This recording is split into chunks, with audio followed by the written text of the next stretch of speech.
வணக்கம் நண்பர்களே. இன்றைக்கான கரண்ட் அஃபேர்ஸ் என்னன்னு பார்க்கலாம். அதுபோல் நேற்று வெட்னஸ்டேக்கான கரண்ட் அஃபேர்ஸும் இன்றைக்கி தேர்ஸ்டே இன்னைக்கான கரண்ட் அஃபேர்ஸும் இன்றைக்கி பார்க்கலாம். தினமணி இந்து தமிழ் திசை இதுலேருந்து தான் கிளிப்ஸ் எடுத்திருக்கேன். வாங்க பார்க்கலாம். பொது அறிவு அஞ்சல் குறியீட்டு எண் போஸ்டல் இண்டெக்ஸ் நம்பர் இருக்கு இல்லையா, அதுதான் பின் நம்பர்னு நம்ம எல்லாத்துலேயும் மென்ஷன் பண்ணுறோம். ஒவ்வொரு டிஸ்ட்ரிக்கும் ஒவ்வொரு வார்டு எல்லாத்தையுமே நம்ம எப்படி நம்ம தெரிஞ்சுக்கிறோன்னா பின்கோடு வச்சு தான் தெரிஞ்சுக்கிறோம். இந்த பின்கோடு வந்து 1972ஆம் ஆண்டு ஸ்ரீராம் என்பவரால் அறிமுகப்படுத்தப்பட்டுச்சு. இந்த பின்கோடு வந்து 6 டிஜிட் இருக்கும். ஃபஸ்ட்டு டிஜிட் வந்து அந்த ஃபஸ்ட் டிஜிட் நம்பர் வந்து போஸ்டல் ஜோனுன்னு சொல்கிறாங்க, அஞ்சல் மண்டலம். ரெண்டாவது டிஜிட் வந்து துணை மண்டலம், சப்சோன் சொல்கிறாங்க. மூணாவது டிஜிட் வந்து அஞ்சல் வரிசைப்படுத்தும் மாவட்டம்.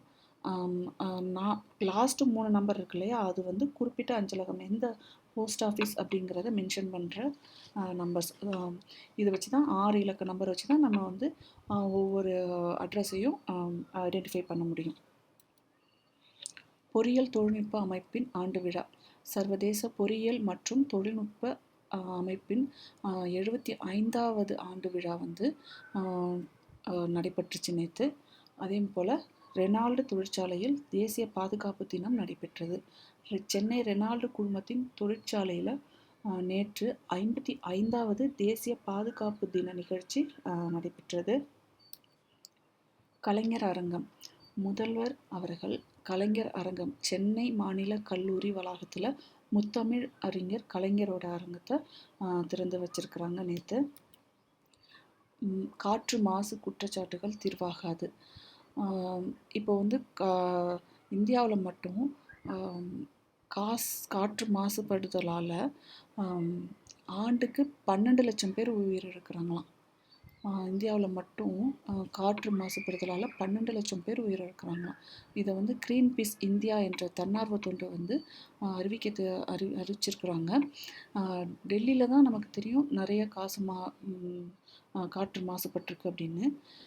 இதெல்லாம் எதனால் அதிகமாக இருக்குது அப்படின்னா, தொழிற்சாலைகள் வெளியிடும் புகை, நைட்ரஜன் மற்றும் கந்தக ஆக்சைடு, பெட்ரோல் சுத்திகரிப்பு ஆலையிலிருந்து வெளிவரும் வீரியமிக்க ஹைட்ரோ கார்பன், வாகனங்கள்லேருந்து வெளிவரும் கார்பன் மோனாக்சைடு புகை, ஹைட்ரோ கார்பன், உலோகம் பிரித்தெடுக்கும் ஆலையிலிருந்து வெளிவரும் உலோக துகள்கள், ரசாயன தொழிற்சாலையிலிருந்து வெளிவரும் கரிம சேர்மங்கள், இதெல்லாம் வந்து காற்று மாசுபடுதலை அதிகரிக்குது. இதை என்ன பண்ணி குறைக்கலாம் அப்படின்னா, தூய்மையான ஆக்சிஜனை தரக்கூடிய மரங்களை வளர்ப்பது ரொம்ப சிறப்பான விஷயம்.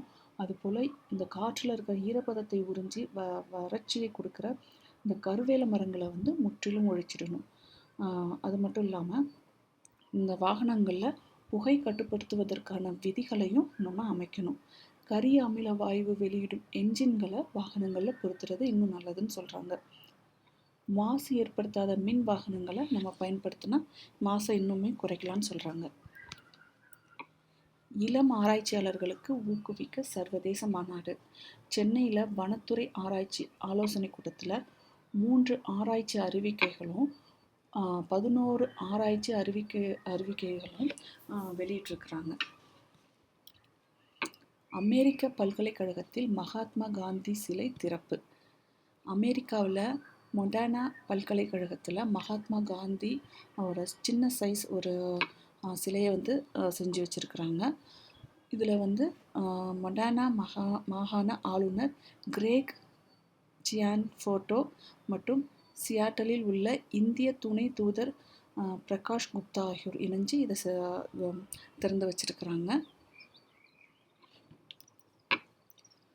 6 பேருக்கு கலைச்செம்மல் விருது வழங்கியிருக்காங்க நம்ம தமிழக அரசு. இந்த 6 பேருக்கு கலைச்செம்மல் விருது வழங்கியிருக்காங்க இல்லையா, இது என்னென்ன வழியில் அந்த கலைகள் தேர்ந்தெடுக்கப்பட்டிருக்கு அப்படின்னா, மரபு வழி, நவீன பாணி ஓவியம், சிற்பக்கலை, இதில் சிறந்து விளங்கிய 6 பேருக்கு வந்து இந்த கலைச்செம்மல் விருது வழங்கியிருக்கிறாங்க. மரபு வழி, நவீன பாணி ஓவியம், சிற்பக்கலை, இதில் வந்து முதல்ல யாருன்னா மரபு வழி ஓவிய பிரிவில் மா சுப்பிரமணியம், மரபு வழி சிற்ப பிரிவில் ஸ்ரீகண்ட ஸ்தபதி, உ. பத்மநாபன், நவீனபாணி ஓவிய பிரிவில் முனைவர் கோ. வில்வநாதன், மு. ராஜா, நவீனபாணி சிற்ப பிரிவில் ச. சாந்தி ஆகிய 6 பேருக்கும் இந்த கலைச்செம்மல் விருது வழங்கியிருக்காங்க. செங்கல்பட்டில் முதல் பெண் காவல் கண்காணிப்பாளர் பதவியேற்றிருக்கிறாங்க. அதாவது முதல் பெண் எஸ்பி வந்து செங்கல்பட்டில் பதவியேற்றிருக்கிறாங்க. ஐமான் ஜமால் அவங்க பேர். அதே போல் ஸ்ரீநகர், ஜம்மு அண்ட் காஷ்மீர் ஸ்ரீநகரில் வந்து மத்திய சிறையோட கண்காணிப்பாளராக பெண் அதிகாரி சபா ஷால் வந்து பதவியேற்றிருக்கிறாங்க எஸ்பியா. இவங்களும் முதல் பெண், அந்த மத்திய சிறையோட முதல் பெண் எஸ்பி. அடுத்து திருச்சி கோட்ட ரயில்வே மேலாளர் அலுவலக நுழைவு வாயிலில் கர்த்தவ்ய துவார் என இந்தி, தமிழ், ஆங்கிலம் 3த்திலும் ஒரே உச்சரிப்போடு இருக்கிற அந்த வார்த்தைகள் வந்து இருந்திருக்கு. அதுக்கப்புறம் இப்போது பல போராட்டங்களுக்கு அப்புறம் அதை நீக்கியிருக்காங்க. சேவைத்துறையில் சுணக்கம், அதாவது லாஸ்ட்டு கொஞ்ச நாளாகவே சேவைத்துறை வந்து ரொம்ப டவுனாக இருக்குன்னு சொல்லியிருக்கிறாங்க. அதே போல் உற்பத்தி துறை வந்து நல்ல இம்ப்ரூவ்மெண்ட் இருக்குது அப்படின்னு சொல்லியிருக்கிறாங்க. கடந்த 4 மாதத்தில் இல்லாத அளவுக்கு இந்த சேவைத்துறை வந்து ரொம்பவே கம்மியாக அதாவது எவ்வளோன்னா 58.5 இந்த அளவுக்கு தான் வந்து சேவைத்துறை வந்து இந்த லாஸ்ட்டு பிப்ரவரியில் இருந்திருக்கு. இதுக்கு முன்னாடி எவ்வளோ இருந்திருக்கு அப்படின்னா 60.7% இருந்திருக்குது ஜூன் ஜூலையில். அதுக்கப்புறம் இப்போ பிப்ரவரியில் 58.1% இருக்குது. இப்போ உற்பத்தி துறையோட முன்னேற்றம் எப்படி இருக்குதுன்னா 4 மாதங்களில் இல்லாத அளவுக்கு இப்போ உற்பத்தி துறை வந்து இன்னும் முன்னேறி இருக்குது அப்படின்னு சொல்கிறாங்க. 56.9 உயர்ந்திருக்குது இந்த உற்பத்தி துறை வளர்ச்சி.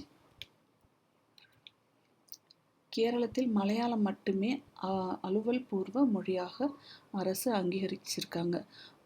மலையாள மொழி மசோதா 2025 வந்து அரசு மற்றும் அரசு உதவி பெறும் அனைத்து பள்ளிகளிலும் 10ஆம் வகுப்பு வரை முதல் மொழி பாடமாக மலையாளம் கற்பது கட்டாயமாக்கப்பட்டிருக்கு.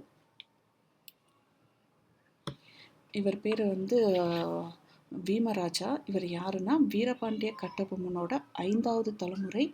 இந்த 5வது தலைமுறையான வீமராஜா 87வது வயதில் வந்து காலமாயிருக்காங்க. கண்ணுக்கு எட்டின தூரம் வரைக்கும் சிவந்த மண்ணுடைய இந்த மணல் பகுதிக்கு வந்து தெரிக்காடு அப்படின்னு பேர். இது வறண்ட நிலப்பகுதி.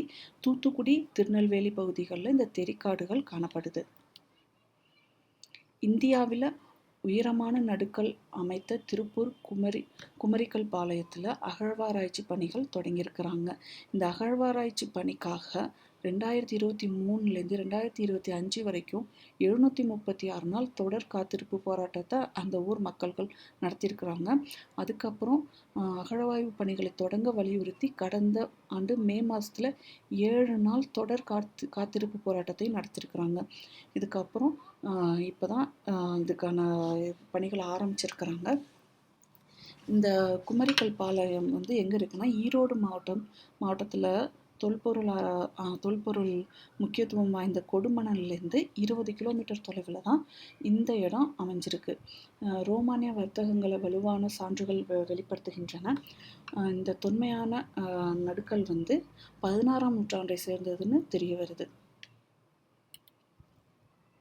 உபா சட்டத்தில் கைது செய்யப்பட்ட மாணவர்கள் விடுதலை கூறி கையெழுத்து இயக்கம். இந்த உபா சட்டம் அப்படின்னா அன்லாஃபுல் ஆக்டிவிட்டீஸ் ப்ரிவென்ஷன் ஆக்ட் 1968 சட்டவிரோத செயல்கள் தடுப்பு சட்டம் 1967. இதோட நோக்கம் என்னன்னு பார்த்தீங்கன்னா இந்தியாவில் அமைதி, பாதுகாப்பு மற்றும் ஒருமைப்பாட்டுக்காக எதிரான செயல்களை தடுக்கிறதுக்காக இந்த சட்டம் அமைக்கப்பட்டுச்சு.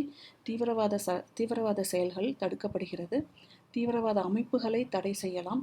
தீவிரவாத நபர்களையும் அரசு டெரரிஸ்ட் என்று அறிவிக்கலாம். இதில் வந்து மொத்தம் 4 திருத்தங்கள் பண்ணியிருக்காங்க. இந்த சட்டவிரோத செயல்கள் தடுப்பு சட்டம் 1967 4 திருத்தங்கள் இது வரைக்கும் பண்ணியிருக்காங்க. 2004, 2008, 2012 மற்றும் 2019. தமிழக பெருமாள் கோயிலிருந்து கடத்தப்பட்ட திருமங்கை ஆழ்வார் சிலை இந்தியாவுக்கிட்டே திரும்ப ஒப்படைக்கிறாங்க. திண்டுக்கல் மாவட்டம் தாண்டிக்கொம்பில் உள்ள பிரசித்தி பெற்ற சவுந்தரராஜ பெருமாள் கோவிலிருந்து வெளிநாட்டுக்கு கடத்தப்பட்ட 16ஆம் நூற்றாண்டை சேர்ந்த ஆழ்வார் திருமங்கை ஆழ்வார் உலோக சிலை பிரிட்டன் ஆக்ஸ்போர்டு பல்கலைக்கழகத்தில் அருங்காட்சியகத்திலிருந்து இந்தியாவிடம் ஒப்படைச்சிருக்கிறாங்க. உலகத்தரத்துடன் உற்பத்தியை அதிகரிக்க வேண்டும். பல்வேறு நாடுகளுடன் தடையற்ற வர்த்தக ஒப்பந்தங்கள் உருவாகி பரந்த வாய்ப்புகளை பயன்படுத்தி உலக தரத்திலான உற்பத்தியை அதிகரிக்க வேண்டும் என்று நமது PM அவர்கள் தெரிவிச்சிருக்கிறாங்க. 2026 மற்றும் 2027க்கான மத்திய பட்ஜெட் தாக்குதலுக்கு பிறகான 2வது இணைய வழி கருத்தரங்கத்தில் பிரதமர் அவர்கள் இதை தெரிவிச்சிருக்கிறாங்க. தொழில்துறையின் பொறுப்பு துடிப்பான பொருளாதாரத்தால் உலகின் நம்பிக்கை ஒளியாக இந்தியா உருவெடுத்து உள்ளது. வளர்ந்த பாரதம் இலக்கை எட்ட வேகமான பொருளாதார வளர்ச்சியே அடிப்படை. இந்த அளவுக்கு தெரிவிச்சிருக்கிறாங்க. உற்பத்தி அதிகரித்தால் வாய்ப்புகள் விரிவடைந்து ஏற்றுமதி அதிகரிக்கும். ஒரு நாட்டோட ஏற்றுமதி அதிகமாக இருந்து இறக்குமதி குறைவாக இருந்தால் அது நல்ல வளர்ந்த நாடு, வளமான நாடு. ஒரு நாட்டோட இறக்குமதி அதிகமாக இருந்து ஏற்றுமதி கம்மியாக இருந்தால் அது பின்தங்கிய நாடு, வளம் குறைந்த நாடு அப்படின்னு கருதப்படுது. தேங்க்யூ.